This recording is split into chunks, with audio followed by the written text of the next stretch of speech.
I suppose that most of us gathered here are going to be going and being with family or friends for Christmas.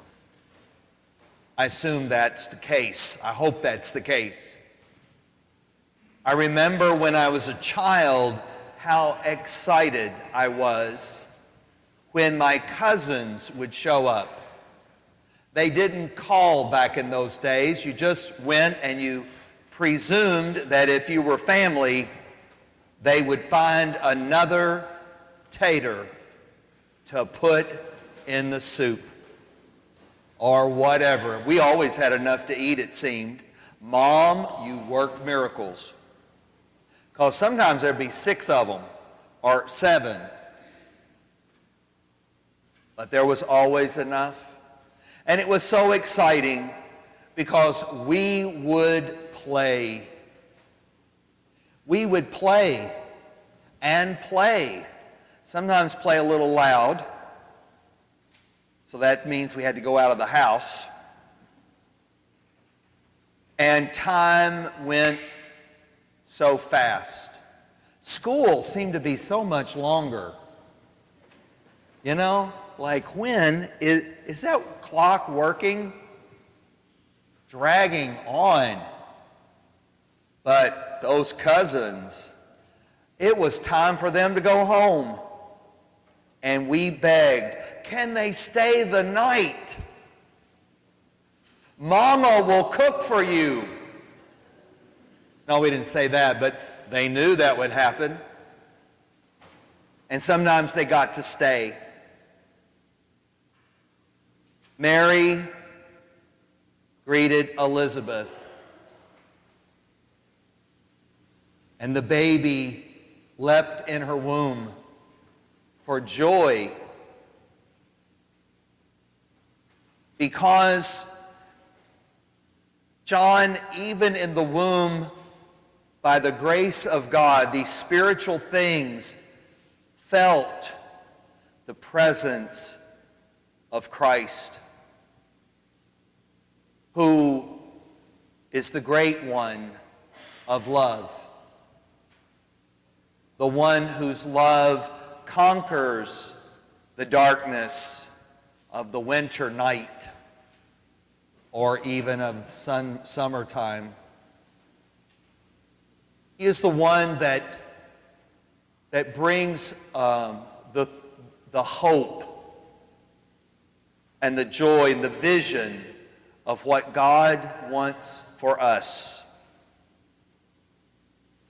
And so you and I, as we come here tonight, we want to be open to experiencing His coming, His being here, and allow the joy of it to stir within us if possible, unless we're so beaten down we're not going to feel anything. Surely that's not the case. We come and we want to be open. Eleison. Eleison. Break our bondage to sadness or resentment or any negative thing. Break our bondage. Free us so that we can feel joy about His presence here tonight. This is my body. This is my blood. The second reading talks about that body. It says in Revelation, it says, sacrifice and oblations you didn't desire, but a body you have prepared. What's it talking about? Well, in the law, you were required to offer sacrifice and sin offerings, right? That's what you were offered. So, all right, I'll give it to you. Is that what God wants? Or does he want this? Which one? Here. You see, and that's exactly what Jesus did.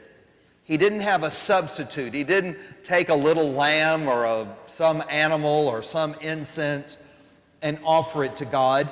That can be just stuff, not the heart. It's the heart, it's the body offering. He offers his body, sincere, personal. It's that sacrifice that God wants.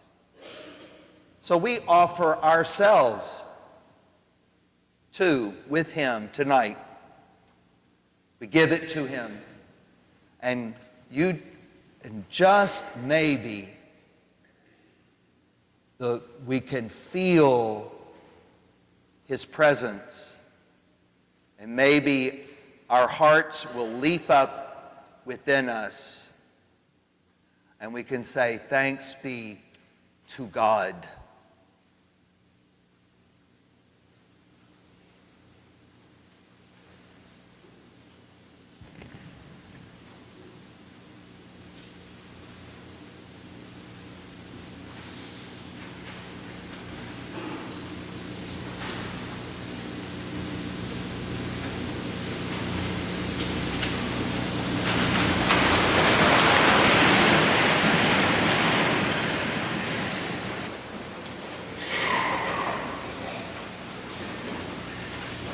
I always like to remind people ever so often that after you hear these good words, once you hear a good sermon, was that a good one? Yeah. Won't do you a bit of